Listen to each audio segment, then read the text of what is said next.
I've been quite fortunate, really. I've had good, I've had early recognition and positive feedback, so I can't complain. Right.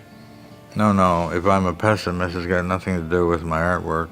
No. No. Just a natural process of Yeah. growing up.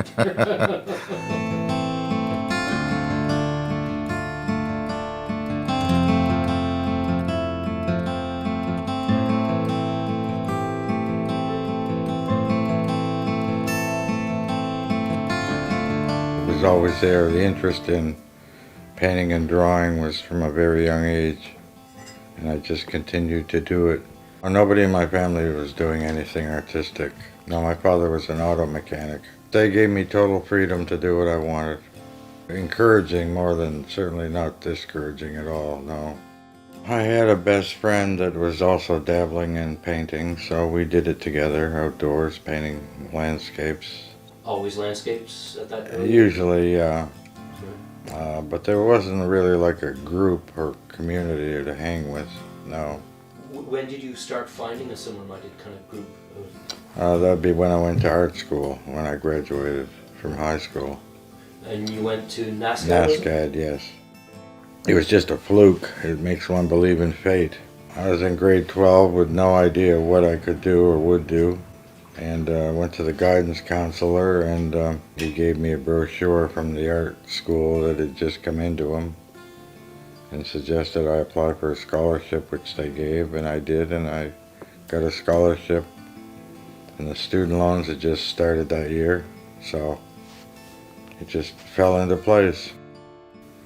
Wasn't really aware of how one could make a living as a fine artist, but that was the draw, that direction, So going to art school was like being a fish put back in the water, right? Do you think that artistic training, that sort of formal education, do you think that's always necessary? Does it depend on... I don't think it's necessary at all. I think if you're driven, that's what it is.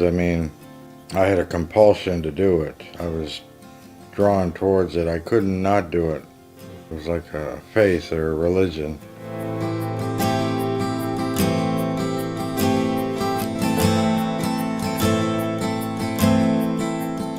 My career is my painting life has had distinct periods dictated by the mediums. First paintings I did in this house were oil paintings on canvas. Before that I did colored pencils on paper. Then I moved to watercolors, and I did pastels. I did them all, and then I used enamels on canvas, because I was used to using that material as a sign painter, which was how I made my living. And so I did a number of paintings using that paint on canvas or board, and it worked quite well. Right. So. What brought about the change in material? In medium, yeah. Just wanted to make it interesting. Just a gravitation, just an organic flowing. One thing led to another. No plan or, Let's talk about your style. You have a very distinctive style, I think it's fair to say. Mm-hmm. I find it hard to categorize. There's often a touch of the macabre or the slightly bizarre or surreal. Surreal, yeah. I was always drawn to surrealism. Right. As a young person, Mad Magazine certainly was an influence. Although there's subject matter, there's quite a difference. Well, I've been engaged in recent years in doing stuff related to the Old West. And the source of the material is off the television. I play a movie, and when I see something I like, I pause it and paint off the television set. Are westerns your preferred genre of film, or? Yeah, and the reason is because I grew up with the westerns on television, Roy Rogers and The Lone Ranger and all that stuff. Right. But it's a choice. Let's face it, it's got everything you need. It's got humans, animals, landscape, and movement. It's got a lot of things going for it.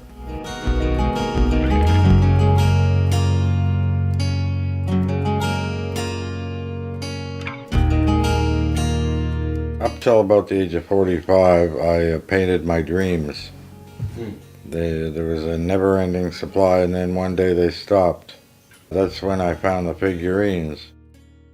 I made some 3 figurines myself first, like little sculptures, and I painted them, and then I just started finding things around yard sales, Frenchies, started painting them.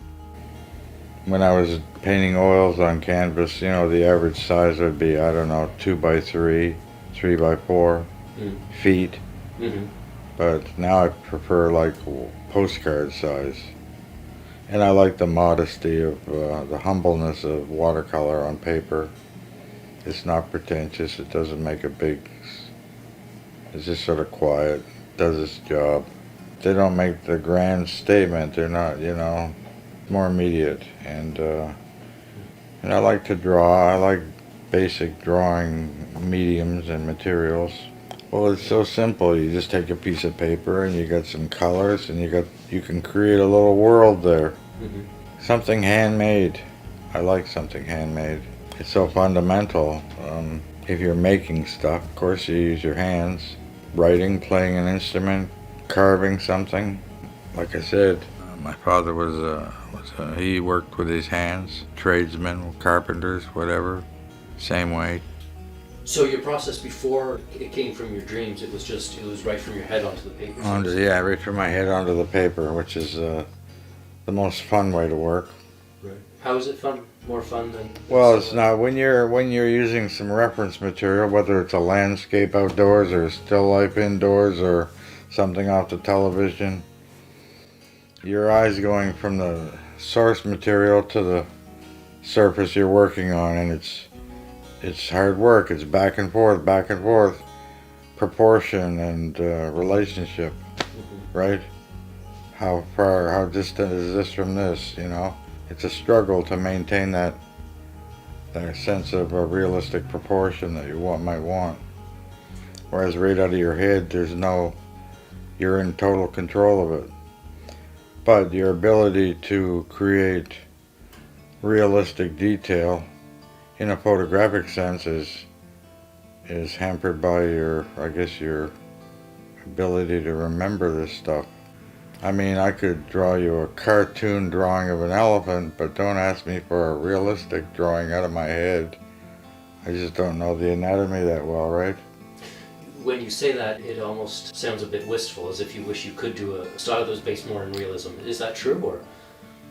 Well, it's a good question. I don't know. I like both. That's why I like the Western stuff, because it's rooted in, actual realism. Whereas the other is totally, stretches reality.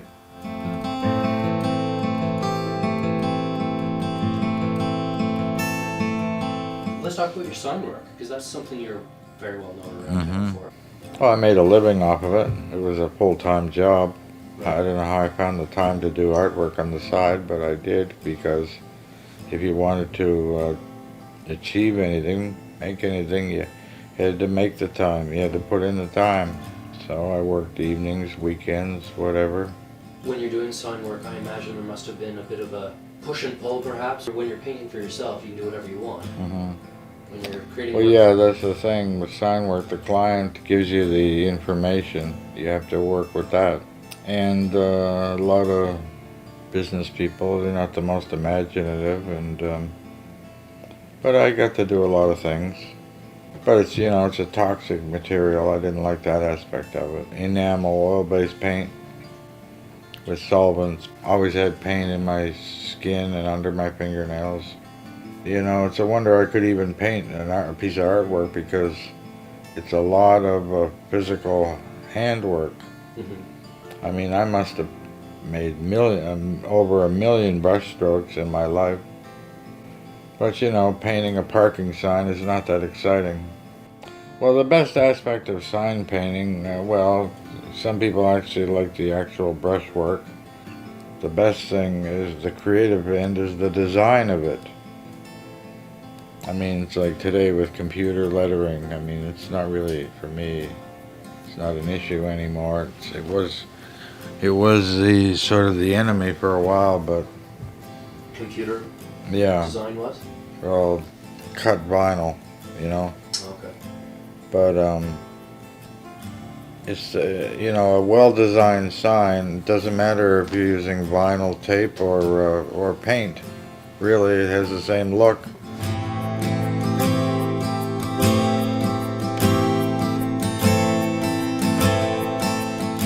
The Yarmouth area, it seems to be quite rich artistically. Hmm. Do you involve yourself much with the Yarmouth arts community in general?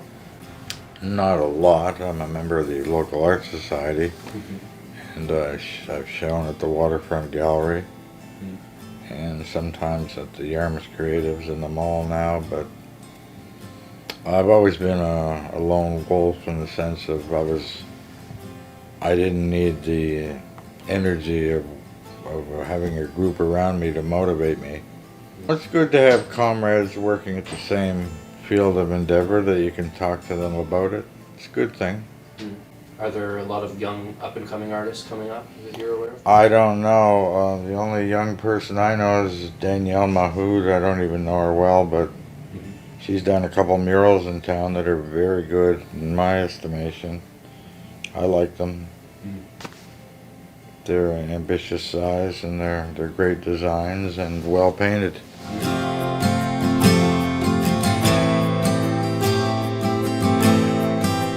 Your artistic style has developed over time, as you say, gone from one medium to another. Hmm. Do you see yourself going to a different medium yet again in the future?